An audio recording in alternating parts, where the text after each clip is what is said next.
Okay, very quick disclaimer before the video starts.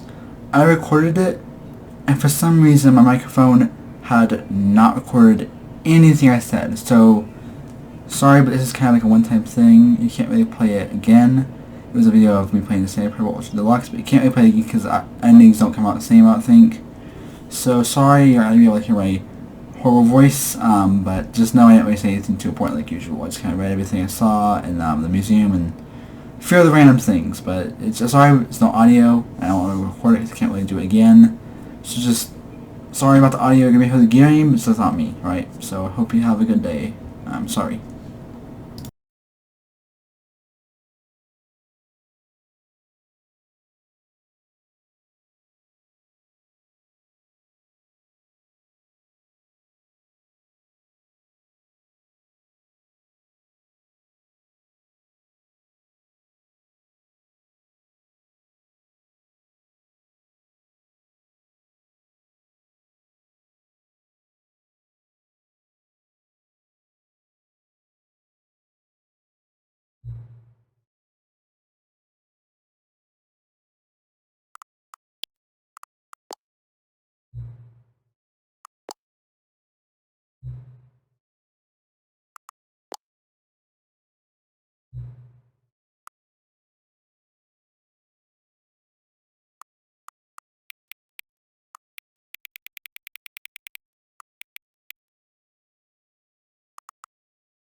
This is the story of a man named Stanley.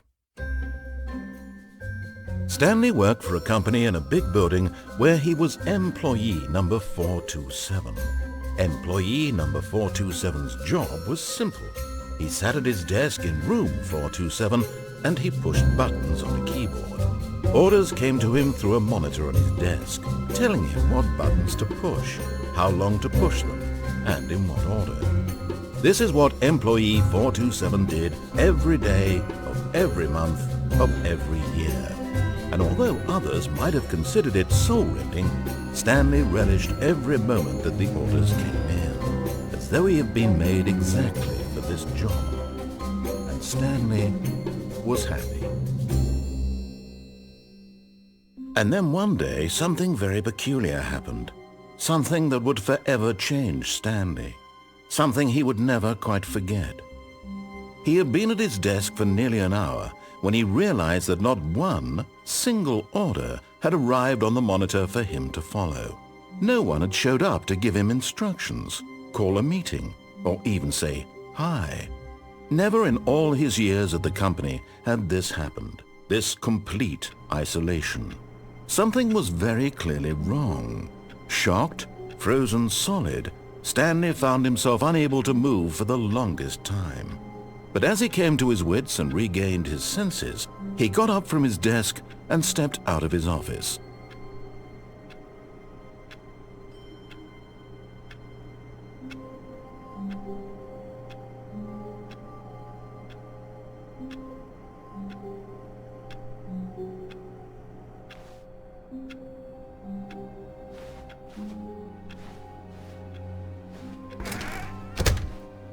All of his co-workers were gone.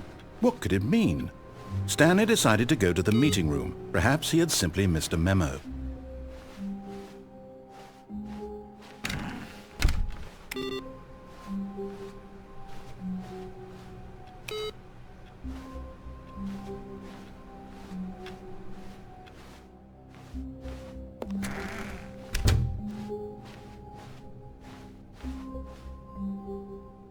When Stanley came to a set of 2 open doors, he entered the door on his left.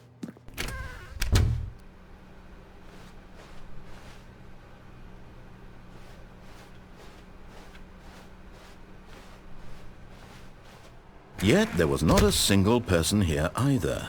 Feeling a wave of disbelief, Stanley decided to go up to his boss's office, hoping he might find an answer there.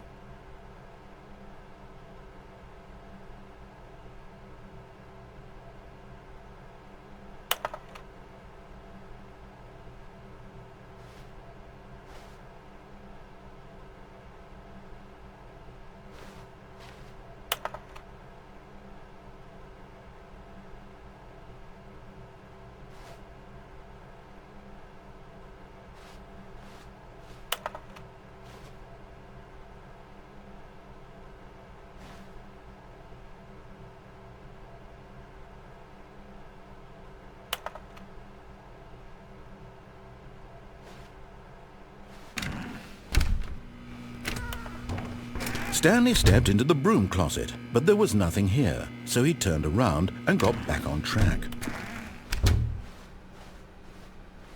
Coming to a staircase, Stanley walked upstairs to his boss's office.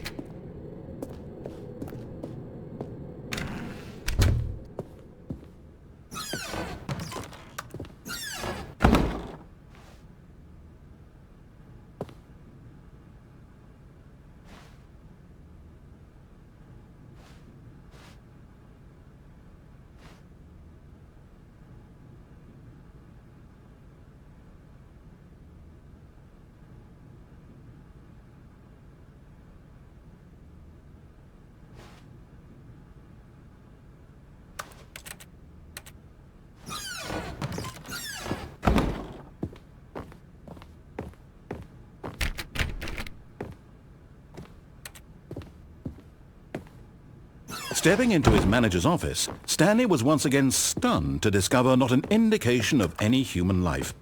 Shocked, unraveled, Stanley wondered in disbelief who orchestrated this. What dark secret was being held from him? What he could not have known was that the keypad behind the boss's desk guarded the terrible truth that his boss had been keeping from him. And so the boss had assigned it an extra secret PIN number. 2845. But of course, Stanley couldn't possibly have known this.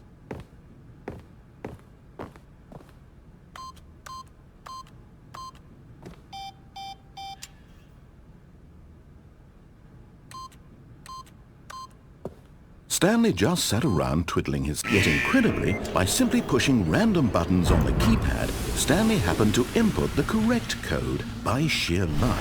Amazing. He stepped into the newly opened passageway.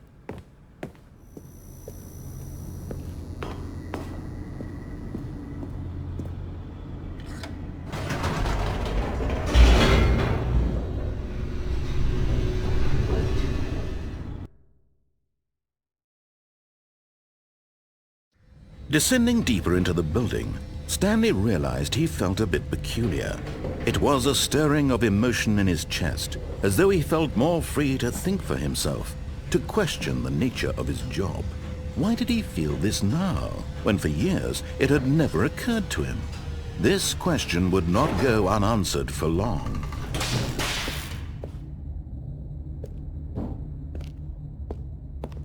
Stanley walked straight ahead through the large door that read Mind Control Facility.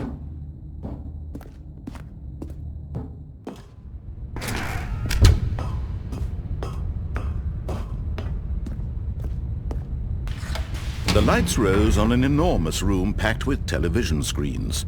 What horrible secret did this place hold? Stanley thought to himself. Did he have the strength to find out?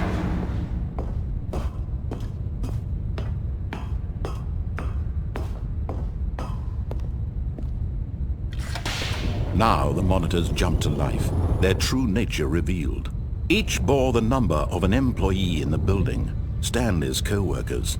The lives of so many individuals reduced to images on a screen, and Stanley, one of them, eternally monitored in this place where freedom meant nothing.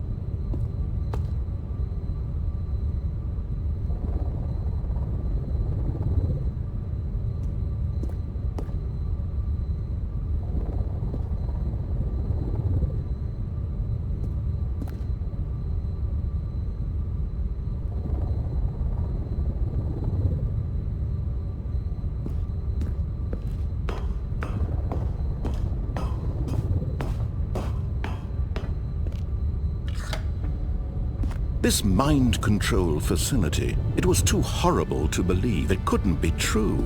Had Stanley really been under someone's control all this time? Was this the only reason he was happy with his boring job? That his emotions had been manipulated to accept it blindly? No, he refused to believe it. He couldn't accept it. His own life in someone else's control? Never!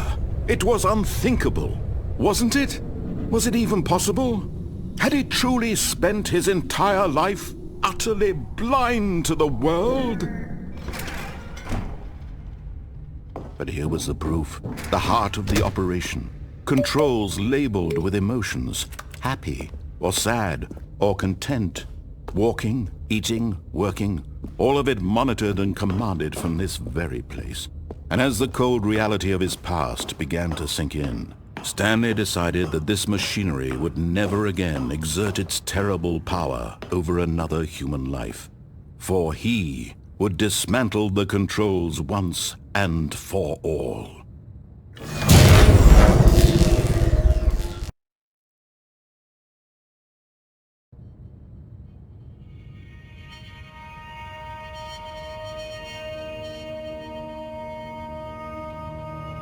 Blackness and a rising chill of uncertainty.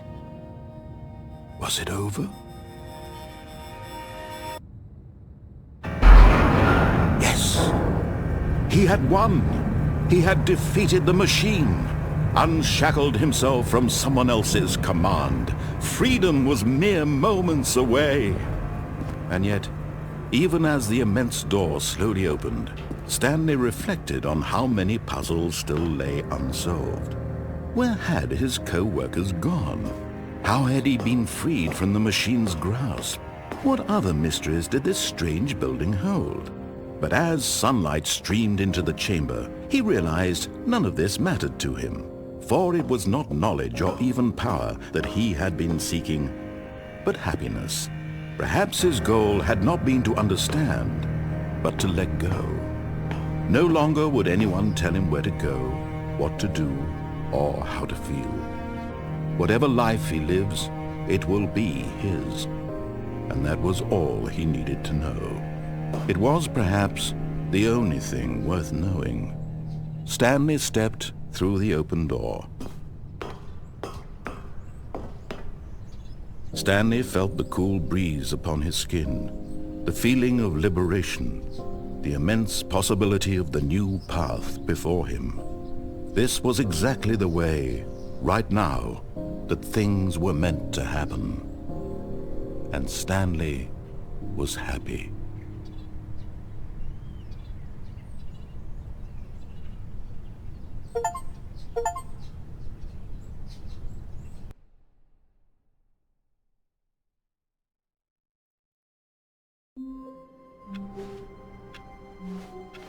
All of his co-workers were gone.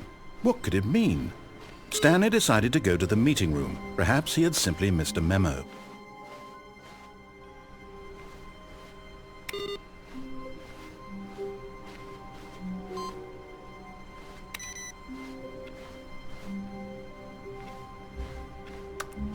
Stanley went around touching every little thing in the office, but it didn't make a single difference, nor did it advance the story in any way.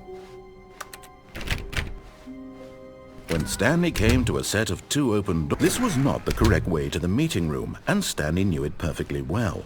Perhaps he wanted to stop by the employee lounge first, just to admire it.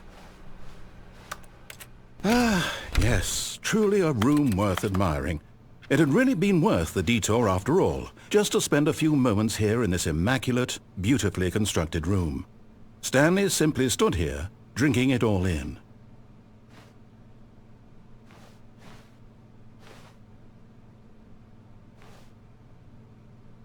Yes, really, really worth it being here in the room. A room so utterly captivating that even though all your co-workers have mysteriously vanished, here you sit looking at these chairs and some paintings. Really worth it.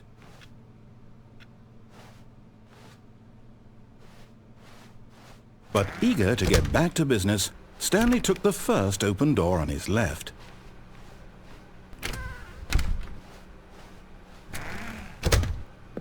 Stanley was so bad at following directions, it's incredible he wasn't fired years ago.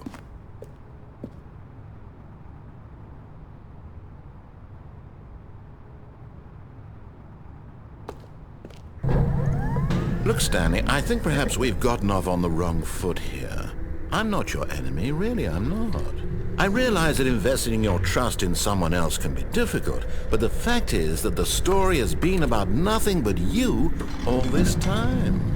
There's someone you've been neglecting, Stanley. Someone you've forgotten about.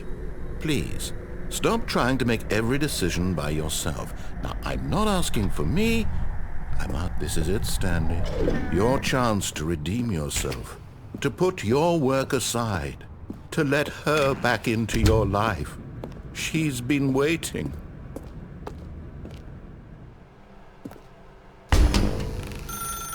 That's her, Stanley. You need to be the one to do this. To reach out to her. If you can truly place your faith in another, then pick up the Oh, no, you can't. Did you just unplug the phone? No, that wasn't supposed to be a choice. How did you do that? You actually chose incorrectly? I didn't even know that was possible. Let me double check.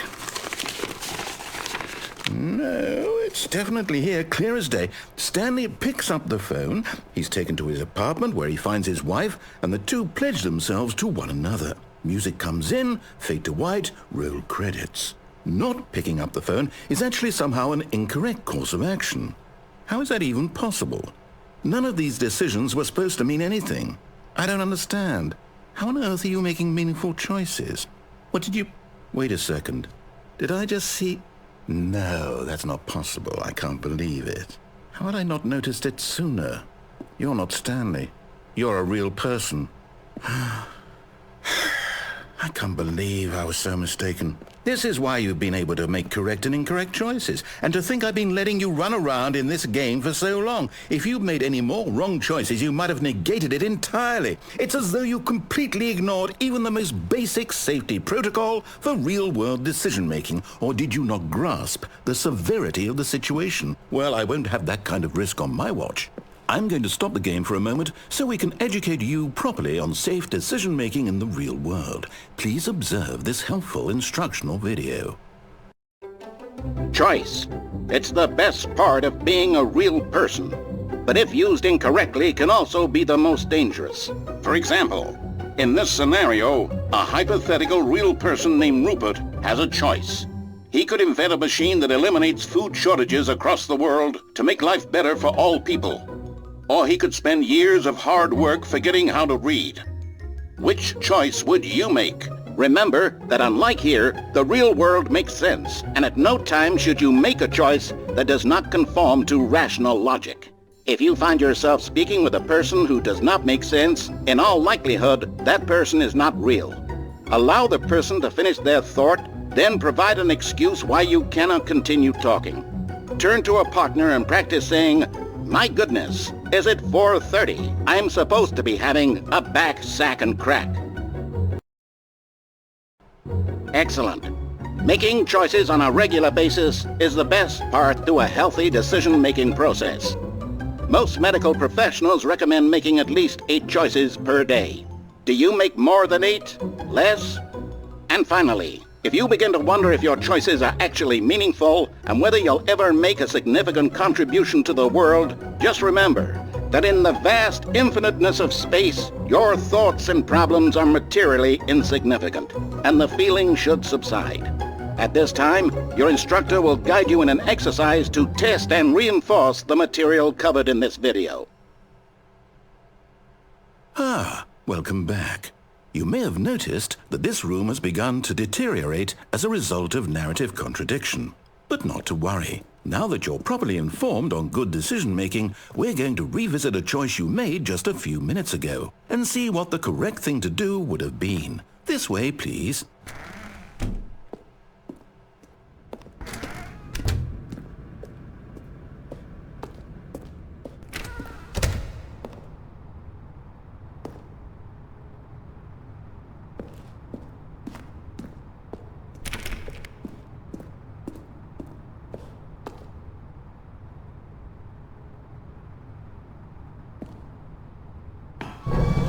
that we know your choices are meaningful, we can't have you jumping off the platform and dying. Imagine the main character dying senselessly halfway through the story. That story would make no sense at all. We just need to get you home as soon as possible before the narrative contradiction gets any worse. Unfortunately, it seems this place is not well equipped to deal with reality.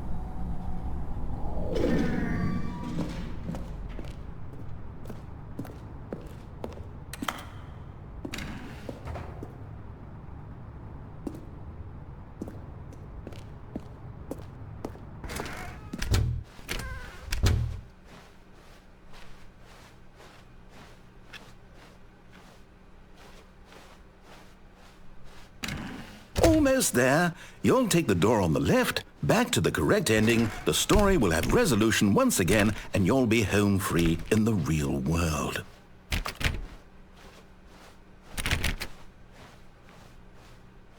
Now remember, all you need to do is behave exactly as Stanley would.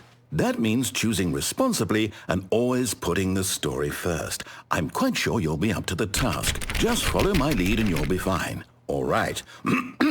When Stanley came to a set of 2 open doors, he entered the door on his left.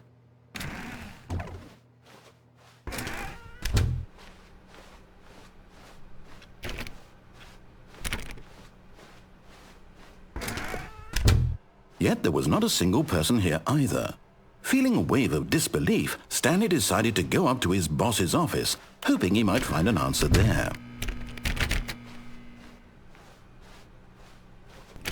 Coming to a staircase, Stanley walked upstairs to his boss's office.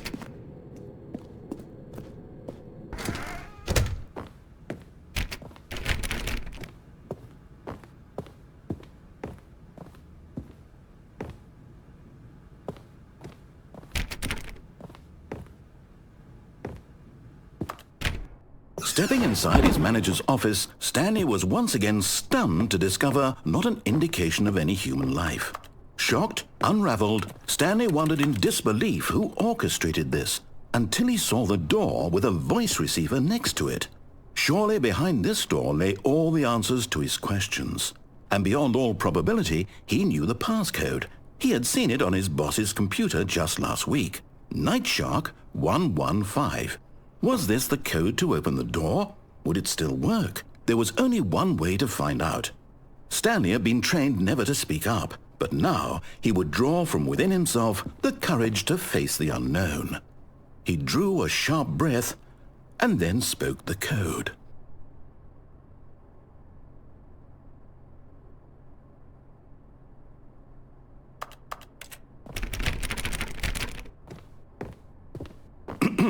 Stanley spoke the code. Nightshark 115. He spoke it into the receiver, right there on the wall.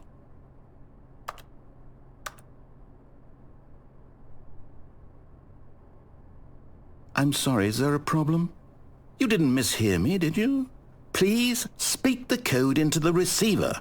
Otherwise we can't get on with the story. This is a crucial step.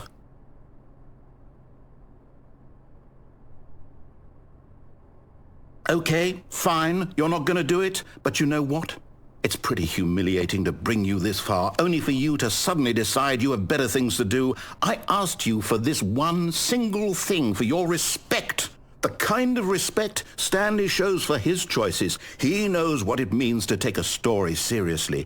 If you didn't want to see what I had to show you, then why did you come here? You had a choice, you know. You could have gone through the door on the right. You could have done whatever the hell you wanted over there. Why did you come this way? Speak. Say something to me. Explain yourself, you coward. You behave exactly as Stanley would. That means choosing responsibly and always putting the story first. I'm quite sure you'll be up to the task. Just follow my lead and you'll be fine. All right. When Stanley came to a set of 2 open doors, he entered the door on his left. No! Why did you do that? Quickly, hurry back in the other direction. Perhaps we're not too late.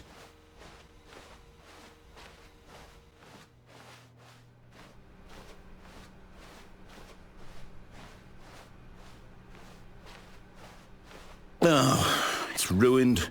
I can't believe, after everything we talked about, that my story, you've destroyed my work. Why? For what? What did you get out of that? What did you think was so special about seeing the game undone, left here like so much garbage? It's worthless now. And what am I supposed to do? Even if there were a way to continue, would it be worth it? To know that my story is now incorrect? How can I go back to that? I can't erase that knowledge. I'll have to live with it forever, reliving its impossibility forever. I couldn't live that way. Is it better to shut the game down entirely? To willingly destroy all of my work? I don't know. What's the answer? What do I do? What do I do? What do I... No, I have to. I have to shut the game down. I have to. I have to.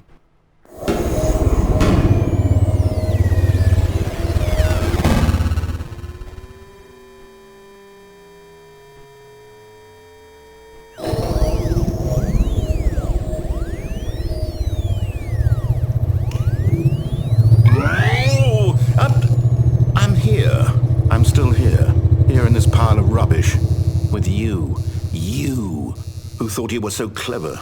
Now look where we are. My entire game is destroyed. It was the only thing in the world that was mine, and you've run it into the ground. What, did you think that would be funny? You just had to see? Didn't I impress upon you how important it was to be like Stanley? He actually knows how to do what I tell him to. He understands that if I say to do something, there's a damn good reason for it. That thought hadn't even occurred to you, had it? That there's a world outside of you? You're a child. Oh, my story. If you'd just gone through the door on the left, you would have seen it. There was a whole underground facility. You would have destroyed it and been victorious. It would have been so perfect. I worked so hard on it. I tried so hard to make... When Stanley came to a set of 2 open doors, he entered the door on his left. Stanley? Hello? Are you... Is everything okay? Stanley, please. I need you to make a choice. I need you to walk through the door. Are you listening to me? Can you hear me? Is everything all right? Stanley, this is important. The story needs you. It needs you to make a decision. It cannot exist without you. Do you understand me? Whatever choice you make is just fine. They're both correct. You cannot be wrong here. We can work together. I'll accept whatever you do. I simply need you to take that step forward, please. Choose. Do something. Anything. This is more important than you can ever know. I need this. The story needs it. So, you hear me? Are you there? Are you listening to this? Stanley, are you there? Okay. It's okay, I can wait. You need time to decide. Time to make sure your choice is correct. That is the best choice. That's all right. I'll wait for you to decide what's the right thing to do. Take as much time as you need.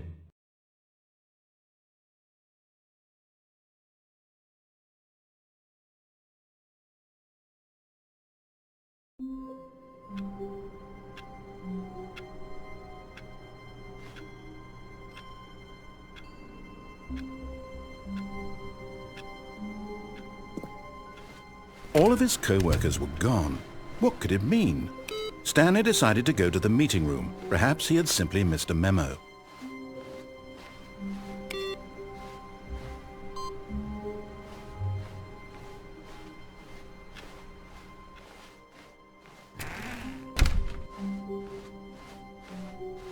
When Stanley came to a set of 2 open doors, he entered the door on his left.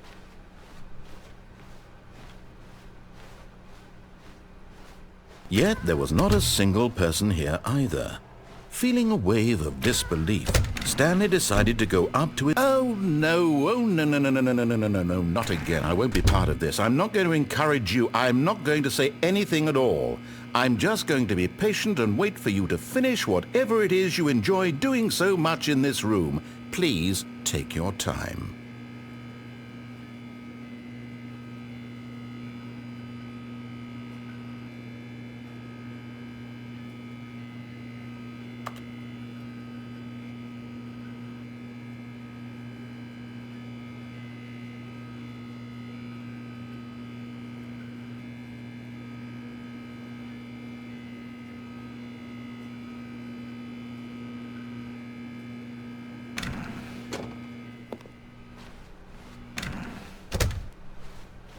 Coming to a staircase, Stanley walked upstairs to his boss's office.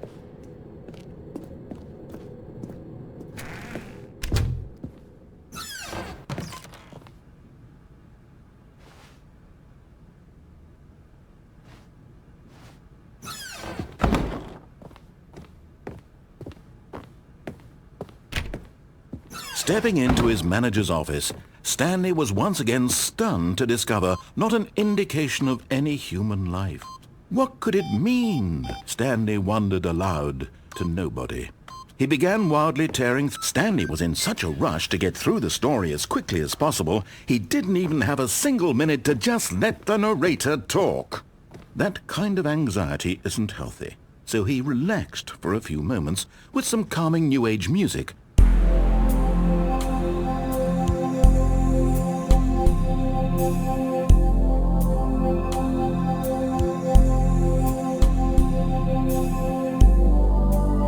Feeling soothed and rejuvenated, Stanley calmly walked forward into the opened passageway.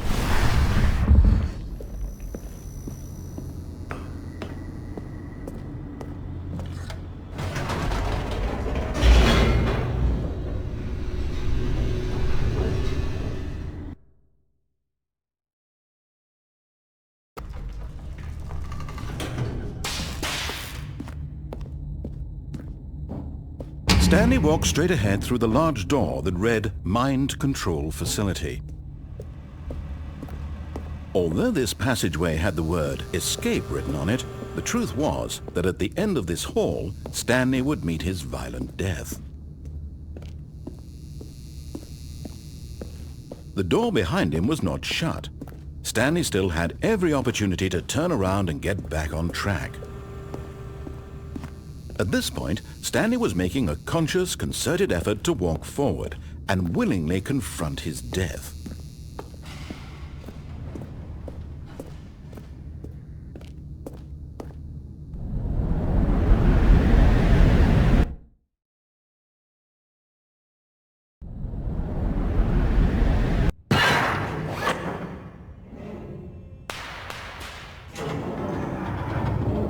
As the machine whirred into motion and Stanley was inched closer and closer to his demise, he reflected that his life had been of no consequence whatsoever. Stanley can't see the bigger picture. He doesn't know the real story, trapped forever in his narrow vision of what this world is.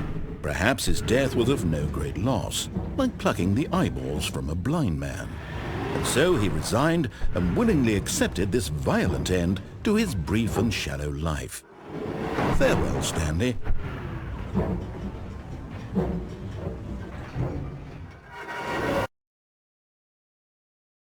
Farewell, Stanley, cried the narrator, as Stanley was led helplessly into the enormous metal jaws. In a single visceral instant, Stanley was obliterated as the machine crushed every bone in his body, killing him instantly.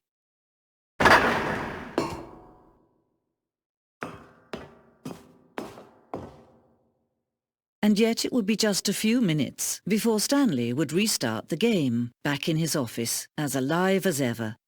What exactly did the narrator think he was going to accomplish? When every path you can walk has been created for you long in advance, death becomes meaningless, making life the same. Do you see now? Do you see that Stanley was already dead from the moment he hit start?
a surprise party for him for all his button pushing. Does that sound plausible to you?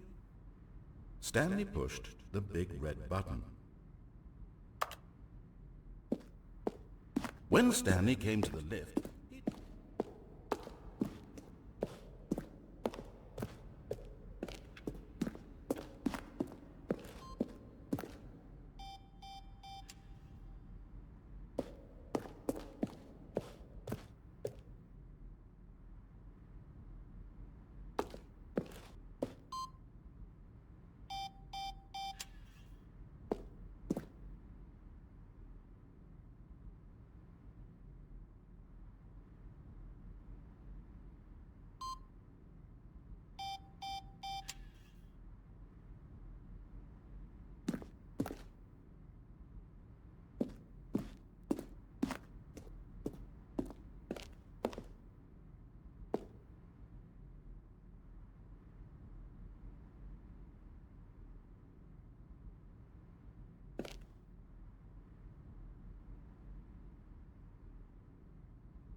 now look closely, Stanley.